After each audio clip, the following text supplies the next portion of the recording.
Hello friends, welcome to our channel. SSC నుంచి అఫీషియల్గా ఒక బంపర్ నోటిఫికేషన్ అయితే రిలీజ్ అయింది. ఆఫీసర్ ఉద్యోగాల్ని రిక్రూట్మెంట్ చేస్తున్నారు. ఎటువంటి ఎగ్జామినేషన్ లేదు, ఎటువంటి అప్లికేషన్ ఫీజు కూడా లేదు. అండ్ ఇంకా మీకు ఇక్కడ అప్లై చేయడానికి కూడా ఎలాంటి అనుభవం కూడా అవసరం లేదు. స్టార్టింగ్లోనే మీకు 40,000కి పైగా సాలరీ ఉంటుంది. జస్ట్ అప్లికేషన్ పెట్టండి, షార్ట్ లిస్ట్ అయితే మీకు జాబ్ అనేది వచ్చేసినట్లే అనమాట. Andhra Pradesh, Telangana male and female candidates అందరూ కూడా ఈ నోటిఫికేషన్కి అయితే అప్లై చేసుకోవచ్చు. ఈ రోజు మనకి అధికారికంగా ఎస్ఎస్సి నుంచి అయితే వచ్చింది. ఈ వీడియోలో మీకు జాబ్స్కి సంబంధించి ఫుల్ డీటెయిల్స్ అండ్ అలాగే ఎలా అప్లై చేయాలి, ఎవరెవరు అప్లై చేసుకోవచ్చు అన్నీ కూడా చెప్తాను. సో అందరికీ ఎలిజిబిలిటీ ఉంటుంది కాబట్టి ప్రతి ఒక్కరు కూడా వీడియోని లైక్ చేసి ఎండ్ వరకు చూసేసి వెంటనే అప్లై చేసుకోవడానికి ట్రై చేయండి. ఇదే వీడియోలో మీకు అప్లై ప్రాసెస్ని కూడా చెప్తున్నాను కాబట్టి మీరు కంప్లీట్గా చూస్తే అర్థమవుతుంది అప్లై ఎలా చేయాలనేది. కాబట్టి ప్రతి ఒక్కరు లైక్ చేసి ఎండ్ వరకు చూడండి, ఛానల్ని సబ్స్క్రైబ్ చేసుకుని చూడండి. మీకు ఒక ఇంపార్టెంట్ అప్డేట్ అయితే చెప్పాలి, ఎవరు కూడా స్కిప్ చేయొద్దు ఈ మ్యాటర్ అనేది. ఆంధ్ర యూనివర్సిటీ వాళ్ళు ఎవరైతే హయ్యర్ ఎడ్యుకేషన్ అనేది ఇంటి దగ్గర నుంచే కంప్లీట్ చేయాలి, అది కూడా మాకు రెగ్యులర్ డిగ్రీతో సమానంగా ఉన్నటువంటి సర్టిఫికేట్ కావాలి అని చెప్పేసి అనుకుంటున్నారు. సో వాళ్ళ కోసం ఒక పెద్ద శుభవార్త. ఎంబీఏ, ఎంసీఏ, ఎంఏ సోషాలజీ లాంటి కోర్సెస్ని మీరు చక్కగా ఇంట్లో ఉండి ఆన్లైన్లోనే కంప్లీట్ చేసుకునే విధంగా ఆంధ్ర యూనివర్సిటీ వాళ్ళు ఈ యొక్క ప్రోగ్రామ్ అనేది రన్ చేస్తున్నారు. ఇండస్ట్రీ ఎక్స్పర్ట్స్ చేత, టాప్ ఫ్యాకల్టీస్ చేత మీకు లైవ్లో ఆన్లైన్లో ఈ క్లాసెస్ అనేవి ప్రొవైడ్ చేస్తున్నారు. రెగ్యులర్ డిగ్రీతో సమానంగా ఉన్నటువంటి సర్టిఫికేట్ అనేది మీకు కోర్స్ కంప్లీట్ కాగానే మీకు చేతికైతే రావడం జరుగుతుంది.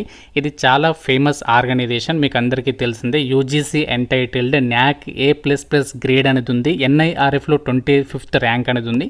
సో చాలా మంచి ఆర్గనైజేషన్.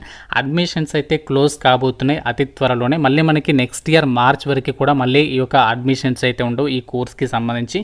కాబట్టి వీలైనంత తొందరగా మీకు డిస్క్రిప్షన్లో పిన్నెడ్ కామెంట్లో ఆంధ్ర యూనివర్సిటీ ఫామ్ అని చెప్పేసి ఇచ్చాను. ప్రతి ఒక్కరు అది క్లిక్ చేసి ఆ ఫామ్ ఫిల్ చేసి సబ్మిట్ చేయండి. వాళ్ళే మీకు కాంటాక్ట్ అయ్యి మరిన్ని డీటెయిల్స్ని ఎక్స్ప్లెయిన్ చేస్తారు. కాబట్టి సో ప్రతి ఒక్కరు కూడా ఎవరైతే హయ్యర్ ఎడ్యుకేషన్ చేయాలనుకుంటున్నారో ఇంటి దగ్గర నుంచి, సో వాళ్ళు మాత్రం ఈ ఛాన్స్ మిస్ చేసుకోవద్దు. వెంటనే ఒకసారి చెక్అవుట్ చేయండి. జాబ్ డీటెయిల్స్లోకి వెళ్ళినట్లయితే government of India staff selection commission మీకు అందరికీ తెలిసిందే. ఎస్ఎస్సి స్టాఫ్ సెలక్షన్ కమిషన్ నుంచి ఒక జాబ్ ఆపర్చునిటీ అయితే రావడం జరిగింది. ఈ స్టాఫ్ సెలక్షన్ కమిషన్ వాళ్ళు ఏంటి అంటే దేశవ్యాప్తంగా వివిధ రకాల ప్రభుత్వ సంస్థల్లో ఖాళీగా ఉన్నటువంటి స్టాఫ్ని రిక్రూట్మెంట్ చేసేటువంటి ఆర్గనైజేషన్ అనమాట. ఈ సంస్థ వాళ్ళు ఏంటి అంటే ఎస్ఎస్సి ఎంటీఎస్ కానీ, ఎస్ఎస్సి జీడీ ఇలాంటి రిక్రూట్మెంట్స్ కండక్ట్ చేసేసి ఒక జాబ్స్ని అయితే ఫిల్ చేస్తూ ఉంటారు. ప్రజెంట్ వీళ్ళ ఆఫీస్లోనే యంగ్ ప్రొఫెషనల్స్కి సంబంధించినటువంటి వేకెన్సీస్కి నోటిఫికేషన్ రిలీజ్ చేయడం అయితే జరిగింది. ఈ జాబ్స్కి సంబంధించి మనకి అప్లికేషన్ ప్రాసెస్ వచ్చేసి ఆఫ్లైన్లో అప్లై చేసుకోవడానికి ఛాన్స్ ఉంది. అలాగే మనకి సింపుల్గా గూగుల్ ఫామ్ ఫిల్ చేసి సబ్మిట్ చేయడానికి కూడా ఛాన్స్ అనేది ఉందన్నమాట. మీరు రెండు ప్రాసెస్ని కూడా చేయడానికి అయితే ట్రై చేయండి. మీకు ఎలా అప్లికేషన్ చేయాలనేది క్లియర్గా ఇదే వీడియోలో చెప్తాను. సో నోటిఫికేషన్లో కూడా మీరు డైరెక్ట్గా లింక్ అనేది ప్రొవైడ్ చేస్తారు. ఇది మనకి అప్లికేషన్ ఫామ్ అనమాట. సో ఈ ఫామ్ కూడా నోటిఫికేషన్లోనే మనకి సెకండ్ పేజీలో అయితే ఇచ్చారు. ఈ ఫామ్ అనేది మీరు కంప్లీట్గా అయితే ఫిల్ చేసేసి మనకి వాళ్ళు పోస్టల్ అడ్రస్ అనేది ఇచ్చారు, అది అడ్రస్కి పంపించాలి. లేదు అంటే మనకి గూగుల్ ఫామ్ కూడా ప్రొవైడ్ చేశారు. ఇక్కడ చూడండి. సో నోటిఫికేషన్లోనే click here to submit Google form అని చెప్పేసి ఉంది కదా, దీని మీద ఓపెన్ చేస్తే ఆ లింక్ పైన క్లిక్ చేస్తే సో మీకు డైరెక్ట్గా గూగుల్ ఫామ్ అనేది ఓపెన్ అవుతుంది. అందులో జస్ట్ మీరు బేసిక్ డీటెయిల్స్ ఫిల్ చేసి సబ్మిట్ చేసినా సరిపోతుందన్నమాట.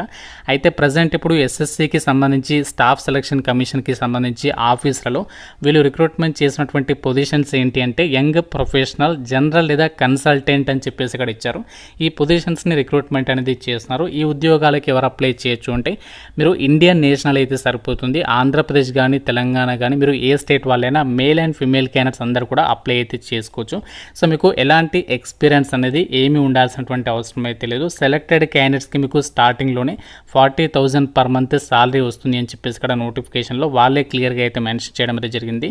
ఏజ్ వచ్చేసరికి మీకు మ్యాక్సిమం 35 ఇయర్స్ వరకు కూడా అప్లై చేసుకోవడానికి ఛాన్స్ అనేది కల్పిస్తున్నారు. అండ్ ఈ యొక్క జాబ్స్ అన్నీ కూడా మనకి ఇక్కడ ఎన్ని వేకెన్సీస్ ఉన్నాయి అండ్ దానికి సంబంధించి క్వాలిఫికేషన్ ఏమి ఉండాలో కూడా ఇక్కడ ఇచ్చారు. సో క్వాలిఫికేషన్ ఏంటి అంటే ఎసెన్షియల్ ఎడ్యుకేషనల్ క్వాలిఫికేషన్ అనేది మీరు ఏ డిగ్రీ పాస్ అయినా కూడా అప్లై అయితే చేసుకోవచ్చు. Graduation degree in any discipline అని చెప్పేసి ఇచ్చారు. అంటే మీరు ఎటువంటి డిగ్రీ ఉన్నా అప్లై అయితే చేసుకోవచ్చు. సో దాంతోపాటు మీకు diploma in basic computer course అంటే మీకు లైక్ DCA కానీ, PGDCAకి సంబంధించి కానీ at least 1 year diploma in basic computer కోర్స్కి సంబంధించి ఏదైనా సాఫ్ట్వేర్ సాఫ్ట్వేర్కు సంబంధించినటువంటి కంప్యూటర్ సర్టిఫికేట్ ఉంటే సరిపోతుందన్నమాట. ఎంఎస్ ఆఫీస్కి సంబంధించిన నాలెడ్జ్ ఉండాలి. ఇక్కడ మీకు ఎక్స్పీరియన్స్ అని చెప్పేసి డిజైరబుల్ అని చెప్పేసి ఇచ్చాడు. సో మీకు ఎక్స్పీరియన్స్ అనేది మ్యాండేటరీ అయితే కాదు, గమనించండి. ఎసెన్షియల్ క్వాలిఫికేషన్ మాత్రమే మీకు ఉండాలి. అంటే ఈ యొక్క డిగ్రీ పాస్ అయి ఉండి కంప్యూటర్ కోర్స్కి సంబంధించి సర్టిఫికేట్ ఉంటే సరిపోతుంది. లేదు అంటే మీకు డిగ్రీలో కంప్యూటర్ అనేది ఒక సబ్జెక్ట్గా చదివినా కూడా మీకు ఈ సర్టిఫికేట్ లేకుండా కూడా అప్లై అయితే చేసుకోవచ్చు అనమాట, గమనించండి. అండ్ ఈ యొక్క జాబ్స్కి సంబంధించి మనకి సెలక్షన్ అనేది ఎలా చేస్తారంటే ఎవరైతే అప్లికేషన్స్ అనేవి పంపిస్తారో వాళ్ళని షార్ట్ లిస్ట్ చేసేసి డైరెక్ట్గా ఈ యొక్క వేకెన్సీస్కి అయితే ఎంపిక చేయడం అనేది జరుగుతుంది. అండ్ ఈ యొక్క జాబ్స్కి సెలెక్ట్ అయిన వాళ్ళకి మీకు చాలా రకాల బెనిఫిట్స్ అయితే ప్రొవైడ్ చేయడం అనేది జరుగుతుంది అని చెప్పేసి కూడా ఇక్కడ నోటిఫికేషన్లో అయితే క్లియర్గా అయితే మెన్షన్ చేయడం అనేది జరిగింది. అండ్ ఈ యొక్క జాబ్స్కి సంబంధించి మీరు అప్లై చేయడానికి కూడా ఎలాంటి అప్లికేషన్ ఫీజు అయితే లేదు అని చెప్పేసి కూడా ఇక్కడ క్లియర్గా అయితే ఇచ్చారు. మీకు సెలక్షన్ ఎలా చేస్తారంటే మీ యొక్క క్వాలిఫికేషన్లో వచ్చినటువంటి మార్కులని ఆధారంగా చేసుకొని అండ్ అన్ని వెరిఫై చేసేసి ఈ రిక్రూట్మెంట్కి అయితే అభ్యర్థులను అయితే షార్ట్ లిస్ట్ అయితే చేస్తారు. అండ్ ఈ యొక్క జాబ్స్కి సంబంధించి అసలు వర్క్ ఏముంటుంది, అసలు యంగ్ ప్రొఫెషనల్గా మనము సెలెక్ట్ అయితే ఏం వర్క్ చేయాలి ఈ ఎస్ఎస్సి ఆఫీసులో అంటే, సో స్టాఫ్ సెలక్షన్ కమిషన్ ఆఫీస్లో మీరు ఏం చేయాలంటే అక్కడ మనకి చాలామంది హైయర్ అఫీషియల్స్ అయితే ఉంటారంటే ఆఫీసర్స్ ఉంటారు కదా, సో వాళ్ళకి సంబంధించి అఫీషియల్ కమ్యూనికేషన్ అనేది మీరు చేయాల్సి ఉంటుంది. అండ్ ఇంకోటి ఏంటంటే ఇక్కడ చూడండి, నోటింగ్ అండ్ డ్రాఫ్టింగ్ అంటే ఎంఎస్ ఆఫీస్కి సంబంధించి MS word, MS Excel, MS power పాయింట్కి సంబంధించి ఏదైనా ఆఫీస్ వర్క్ ఇస్తే అది మీరు చేయడానికి రెడీగా ఉండాలి, నోటింగ్ అండ్ డ్రాఫ్టింగ్కి సంబంధించి. అండ్ స్క్రూటినీ ఆఫ్ డాక్యుమెంట్స్ అంటే ఇక్కడ ఆఫీసర్ ఎవరైనా డాక్యుమెంట్స్ ఇస్తే వాటిని స్క్రూటినీ చేయడము, ఒక క్రమ పద్ధతిలో అమర్చడము, అలాంటివన్నీ కూడా మీరు చేయాల్సి ఉంటుంది. అలాగే రికార్డ్స్ని మెయింటైన్ చేయడము అండ్ సీనియర్ ఆఫీసర్ తోటి వాళ్ళకి వర్క్ పరంగా మీరు కోఆర్డినేషన్ అనేది ఉండాలి. అండ్ ఇంకోటి ఏంటంటే any other work assign to them by officers from time to time అంటే ఇంకా ఆఫీసర్స్ ఏదైనా వర్క్ చెప్తే అది మీరు చేయడానికి రెడీగా ఉండాలి అని చెప్పేసి ఇక్కడ క్లియర్గా అయితే చెప్తున్నారు. సో మీకు ఇనీషియల్గా ఇది కాంట్రాక్చువల్ బేసిస్ కింద తీసుకుంటున్నారు 1 year పాటు కూడా. వాళ్ళ రిక్వైర్మెంట్ ఉంటే ఇంకా వాళ్ళకి కావాలనుకుంటే ఇంకా ఎక్స్టెండ్ కూడా చేస్తారనమాట. సో ఇక్కడ ఎగ్జామినేషన్ లేదు, ఫీజు కూడా లేదు, కాంట్రాక్ట్ అయినప్పటికీ కూడా చాలా మంచి సాలరీ. అండ్ ఆర్గనైజేషన్ ఏంటి, నార్మల్ ఆర్గనైజేషన్ కాదు, ఎస్ఎస్సి స్టాఫ్ సెలక్షన్ కమిషన్ ఆఫీస్లో పనిచేసేటువంటి బెస్ట్ ఆపర్చునిటీ కాబట్టి ఎవరు కూడా వదులుకోవద్దు ఇలాంటి ఛాన్సెస్ అనేవి.